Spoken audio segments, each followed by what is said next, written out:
Welcome to my YouTube channel beauty and wellness. आज हम step 4 के बारे में बात करेंगे। इससे पहले मैंने 3 वीडियो और अपलोड कर दिए हैं जिनमें मैंने थ्रेडिंग के प्रकार, थ्रेडिंग की तकनीकें एवं थ्रेडिंग कहाँ कहाँ की जाती है, इन सब के बारे में जानकारी दी है। आज हम बात करेंगे ग्राहक प्रबंधन पर। आज का हमारा विषय रहेगा ग्राहक प्रबंधन। जैसा कि आप जानते हैं, ब्यूटी पार्लर में ग्राहक बहुत ही आवश्यक होते हैं। अगर ग्राहक नहीं होगा तो ब्यूटी पार्लर का कोई भी महत्व नहीं हो सकता है। आज का हमारा विषय ही यही है। हम बात करते हैं ब्यूटी पार्लर का विस्तार कैसे करें। देखा जाए तो ब्यूटी पार्लर का सरल सा जवाब यह है कि ब्यूटी पार्लर में महिलाओं और लड़कियों की सजने संवरने की सर्विस दी जाती है। इसके बदले में ब्यूटी पार्लर वाले पैसे कमाते हैं। अब कैसे कमाते हैं हम उसको देखेंगे। जैसे कि बाल काटना, बाल सेट करना, थ्रेडिंग करना, वैक्सिंग करना, फेशियल और क्लीन अप करना, दुल्हन के मेकअप की भी सर्विस दी जाती है। बाल काटना, जो हमारे बाल बढ़ जाते हैं या जो सही तरीके से नहीं दिखते हैं, उनके लिए हम स्टेप, लेयर, लेजर कोई भी कटिंग के द्वारा सेट कर सकते हैं। उसके बाद है सेट करना, जैसे कि बालों के लिए स्ट्रेट करना, कर्ली करना, और भी हम हेयर स्टाइल से सेट कर सकते हैं। थ्रेडिंग, जिसमें भौहों के जो अनचाहे बाल होते हैं उनको रिमूव कर दिया जाता है और उन्हें एक शेप आकार दे दिया जाता है। फिर है वैक्सिंग करना। वैक्सिंग, जो कि हमारे हाथ पैरों में अनचाहे बाल होते हैं उनको हम वैक्सिंग के द्वारा रिमूव कर देते हैं। फेशियल, जो कि हमारे चेहरे पर डेड स्किन जमी होती है या ब्लैक हिश या वाइट हिश होते हैं, उनको रिमूव कर दिया जाता है और मसाज के द्वारा हमारे चेहरे पर ब्लड सर्कुलेशन का संचार कर दिया जाता है। क्लीन अप से चेहरे की सफाई की जाती है। और दुल्हन मेकअप, जैसे कि शादी विवाह में दुल्हन को लिए सजाने की या सजने संवरने की भी सर्विस दी जाती है। इस बिजनेस का विस्तार करने के लिए खुद की सर्विस को लोगों की सुविधाओं के अनुरूप बनाए रखने के साथ ही साथ महिलाओं या आने वाले ग्राहकों से अपने रिश्ते मधुर बनाने का प्रयास करना चाहिए, जिससे लोग आपके काम की तरफ ज्यादा से ज्यादा आकर्षित होंगे। जैसे कि अगर आप अपनी वाणी को मधुर रखते हैं और आप अच्छे तरीके से बात करते हैं तो ग्राहक आपकी तरफ आकर्षित होगा। इसके लिए कई स्टेप दिए गए हैं। आइए हम स्टेप के बारे में जानकारी लेते हैं। फर्स्ट स्टेप, ब्यूटी पार्लर में आने वाले ग्राहकों के लिए आपको उचित व्यवस्था करनी चाहिए। जैसे कि ग्राहकों को बैठने के लिए टेबल कुर्सी जो कि आरामदायक और साफ सुथरी होना चाहिए। जैसा कि आप इमेज में देख रहे हैं, यहाँ कुछ चेयर रखी हुई हैं जो कि साफ सुथरी हैं। इसके अलावा भी जो पार्लर का माहौल है वो क्लीन है। यहाँ बैक्टीरिया या कीटाणु नहीं होना चाहिए। हमारे सभी सामान साफ सुथरे होना चाहिए। और जिसमें हम ग्राहक को बिठाते हैं उस कुर्सी को भी हमें समय समय पर साफ करते रहना चाहिए। अब बात करेंगे हम सेकंड स्टेप के बारे में।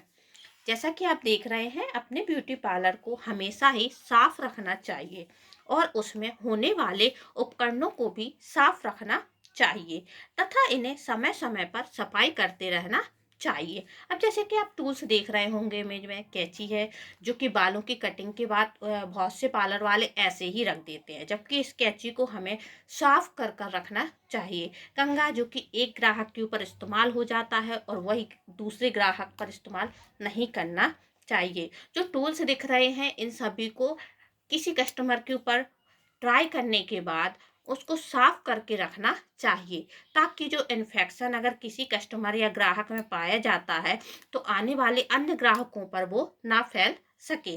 अगला है, ग्राहकों को अच्छी सर्विस अपने अनुसार देने की कोशिश करें। अब ग्राहक को यह जानकारी नहीं होती है कि हमारे चेहरे पर किस तरह की थ्रेड जमेगी या हमारे चेहरे पर किस तरह की कटिंग जमेगी, तो यह हमें जानकारी देना आवश्यक है कि उनके चेहरे पर किस तरीके के लुक जम सकता है। तो यह एक सफल पार्लर वाली ही दे सकती है। अगला हम बात करेंगे ग्राहकों को अपने पार्लर में कैसे आकर्षित करें। जैसा कि आप जान रहे हैं कि ब्यूटी पार्लर में ग्राहक प्रबंधन कैसे करें। ऐसे में यह सवाल होना चाहिए कि ज़्यादा से ज़्यादा ग्राहकों को अपनी ब्यूटी पार्लर की तरफ आकर्षित करें। इसमें फर्स्ट है, बिजनेस चाहे कैसा भी हो, ग्राहकों को उस बिजनेस को चलाने वाले मालिक या वहाँ के कर्मचारी ही आकर्षित करते हैं। तो इसलिए आपको अपने व्यवहार को मधुरता रखनी चाहिए और लोगों के किसी भी सवाल से घबराना नहीं चाहिए और ना ही हताश होना चाहिए। इसके बजाय आपको ग्राहक के सवालों का हल निकालने की कोशिश करना चाहिए। जैसा कि मैंने बताया, मालिक एक मालिक ही ऐसा होता है जो अपने पार्लर को सही तरीके से चला सकता है, या फिर उसमें जो कर्मचारी कार्य करते हैं वह मालिक की सहायता कर सकते हैं। इसमें जो ग्राहक आते हैं उनके सवालों का हमें जवाब देना चाहिए। अगर हमसे किसी सवाल का जवाब नहीं बनता है तो हम उस सवाल का आंसर खोजेंगे, ना कि हम चुप रहेंगे। जब तक हम अपने ग्राहक को संतुष्ट नहीं कर देंगे तब तक वह दूसरे ग्राहकों को हमारे पार्लर की ओर आकर्षित नहीं करेगा।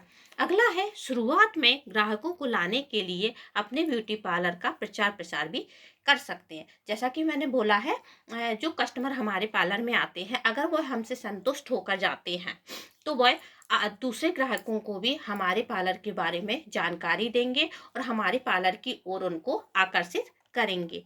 अगला है, ज्यादा से ज्यादा ग्राहकों को बुलाने के लिए त्योहारों व शादियों वाले दिनों में आकर्षित ऑफर भी रख सकते हैं, जिसके जरिए आपके ब्यूटी पार्लर की तरफ ग्राहक ज़्यादा से ज़्यादा आकर्षित हो सकते हैं। जैसा कि मैंने बताया, जो ग्राहक आते हैं हम उनके लिए हर 2 से 3 महीने में ऑफर दे सकते हैं, जिससे वो ग्राहक हमारे पार्लर की ओर आकर्षित होंगे। ज़्यादा से ज़्यादा ग्राहकों को अपने पार्लर की ओर आकर्षित करने के लिए यह ऑफर त्योहारों पर या शादियों पर देना आवश्यक होता है, जिससे कि हमारे पार्लर का और भी अधिक प्रचार प्रसार हो सके। अगला है, आप अपने ब्यूटी पार्लर में ट्रेंड स्टाफ रखने की कोशिश करें उपयुक्त कामों के लिए। जैसा कि आप इमेज में देख रहे हैं, जो कटिंग है उसके लिए अलग कर्मचारी है, जो थ्रेड है उसके लिए अलग कर्मचारी है और जो बालों को स्ट्रेट कर रहे हैं उनके लिए अलग कर्मचारी है। जिस फील्ड में जो व्यक्ति जानकारी रखता है उसके लिए वही फील्ड देनी चाहिए। इससे हमारे पार्लर का अच्छे से नाम होता है कि हाँ, हमारे पार्लर के कर्मचारी अपने काम में सक्षम हैं और वह अपना कार्य आसानी से कर सकते हैं। धन्यवाद। लाइक, कमेंट और चैनल को सब्सक्राइब करना ना भूलें और बेल आइकॉन पे जरूर क्लिक करें।